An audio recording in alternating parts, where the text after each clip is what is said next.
Yo estoy muy contenta, hace mucho que no vengo, porque la verdad, Carta Abierta se propuso desde el principio, y lo dijo en el momento oportuno, cuando en el medio de las tinieblas se vio claro que había que dar una batalla cultural.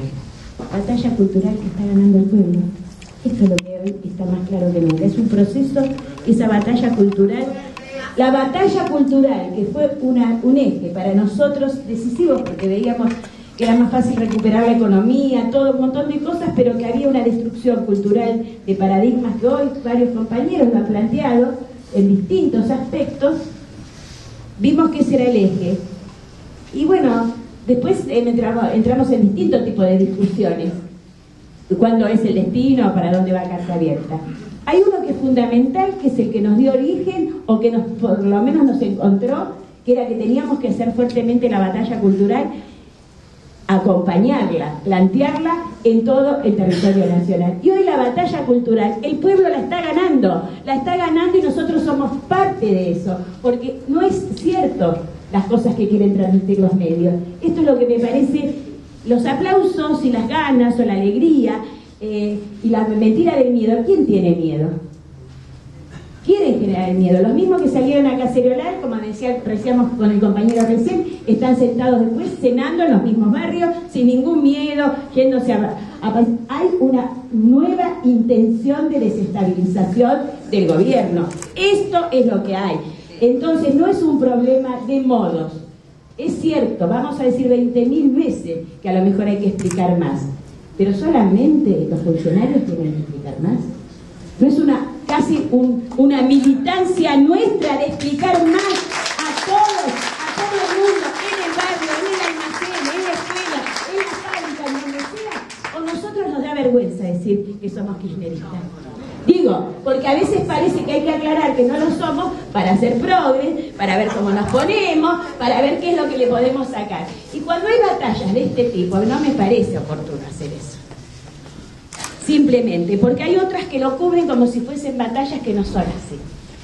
Y en ese sentido, es tan diferente. Y ahora se ve en un país una diferencia abismal entre los sentimientos, los compromisos y las esperanzas de los distintos lugares regionales de nuestro país. Es decir, aparece con una evidencia muy grande los distintos factores que preocupan, constituyen nuevos sujetos, son capaces de discutir nuevos desafíos, etc. Y entonces es un proceso, como dice la Presidenta, como decíamos siempre, un cambio de época, no en Argentina solamente. En ese sentido, a mí me parece central que recuperemos, que estas cosas que son, las decimos con aplausos, lo que significó el Estado en la Argentina y en todos los países que fueron naciones después de haber sido países dominados por el colonialismo. El Estado, la construcción de un Estado nacional y las luchas en nuestro país del Estado nacional vuelven a tener reflejo hoy.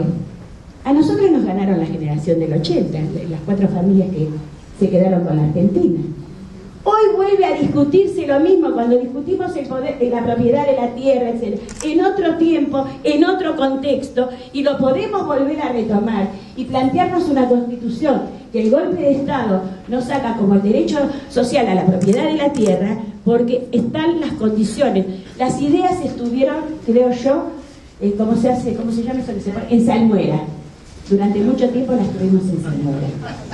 ¿Bien? Porque claro, ¿quién se creía que se iba a poder volver a discutir? Porque hasta lo del fin de la historia también nos lo creímos.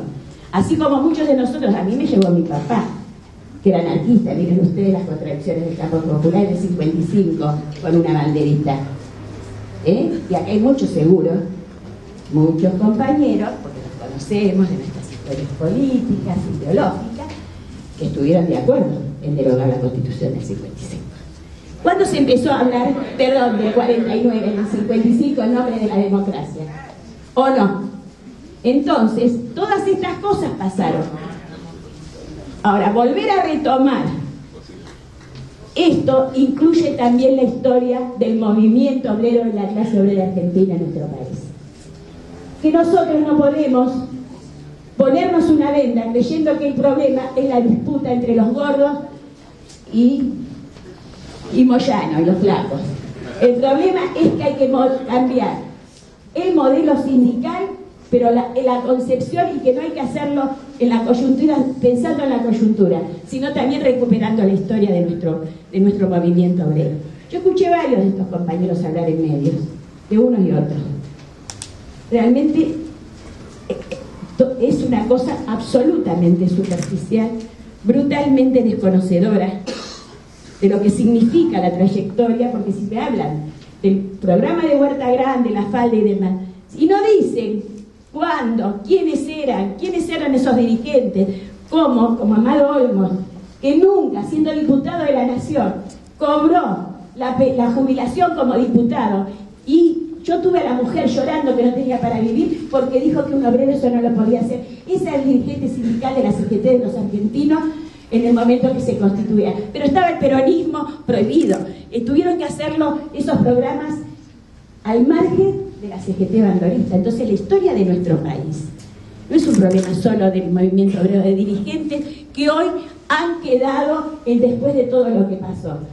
Me parece que cuando nosotros planteamos la historia, las luchas de los pueblos, la lucha del movimiento obrero no solamente tiene que ver con los delegados en los sindicatos, son los pueblos y son los trabajadores a lo largo y a lo ancho del país.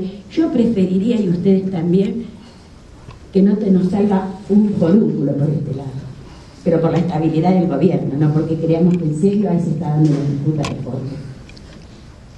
Arriba de la superficie, porque hay oportunidad. La vía, desgraciadamente, no se llevó, y espero yo profundamente que se haga, porque los compañeros que constituimos la CTA tampoco pudimos. Se partió en dos, como decía el compañero Solín recién, pero el destino tiene que llevarnos, y la voluntad política, a que esto lo podamos hacer juntos, compañeros que hoy integran las organizaciones que están en la CGT, poder transformar los instrumentos estatutarios, pero esto no va a tener transformación, como decía Solín de la universidad. Los estatutos y las leyes no se transforman si no hay movimientos que los hacen posible. Y en ese sentido, me parece que tenemos que estar atentos. Yo no estoy preocupada. Estoy enojada, estoy dolorida.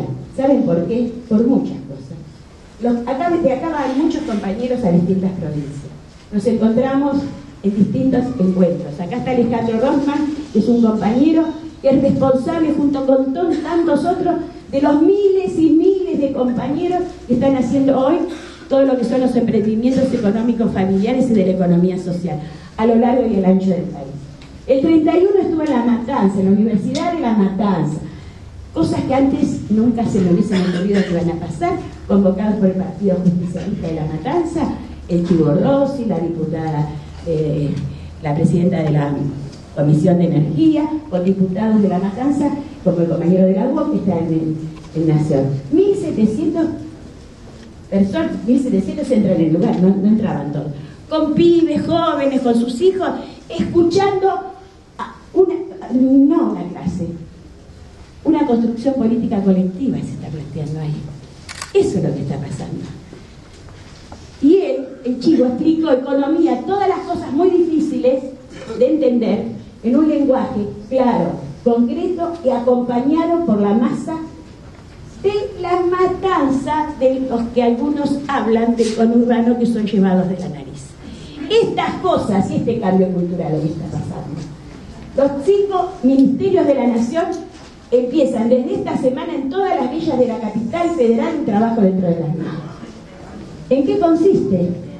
Van a trabajar, a hacer relevamientos, a ver cuáles son los que no van a la escuela, qué necesidades se tienen, todo el aparato sanitario del tren de salud, a organizar, a trabajar y a ver el problema de la vivienda en todas las villas de la capital federal. Ahora, acá yo tengo que pensar, ¿qué pensamos del Estado, compañeras y compañeros? El Estado fue vertebrador de nuestra nación.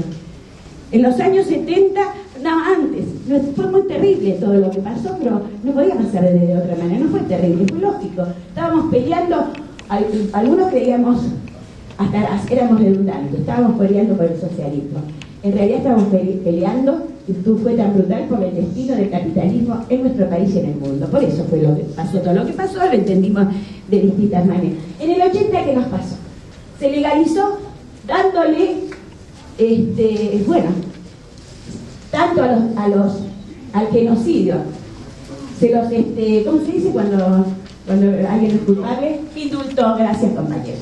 Se indultó tanto a los delitos económicos como a los delitos humanos. Eso fue el 80.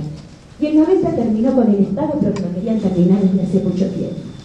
Entonces, hoy no ver el papel y el rol del Estado es también constructor y organizador de un nuevo país, y ver que nos da la oportunidad, como dio el primer peronismo, de poder consolidar un nuevo movimiento capaz de que todos los planteos emancipadores sean puestos en este momento a poderlo llevar adelante. Por eso me parece que nosotros no tenemos que desligar nunca las cosas que nos planteamos del rol del Estado, que no quiere decir el Estado administrativo que nos sirve, sino cómo lo constituimos de otra manera. Así que simplemente a mí me parece que ante tantas cosas que me duelen mucho y nos tienen que doler, porque yo me acuerdo en estos días de Santillán, el dirigente de la FOTIA, que 2 días antes, porque se hizo un homenaje hace poquito en Tucumán, estuve por allá, antes del golpe de Estado lo mataron, a los 2 días lo mataron en Sagrada Arancibia, y sin embargo los compañeros, la FOTE, todo el movimiento, muy relacionado a todo lo que son los grandes dueños de la industria azucarera, era un problema económico que también competía con el Estado, hasta con los propios milicos cuando dan el golpe. Y todos los demás compañeros no merecen, todos los que hicieron tanto, que hoy se han tomado de cualquier manera el rol del sindicalismo. Sinceramente, pero es un problema no solo. La educación no es solo un problema de los docentes, la salud no es solo de los médicos, el problema del movimiento obrero no es solo de los dirigentes sindicales. Eso es lo que quiero decir.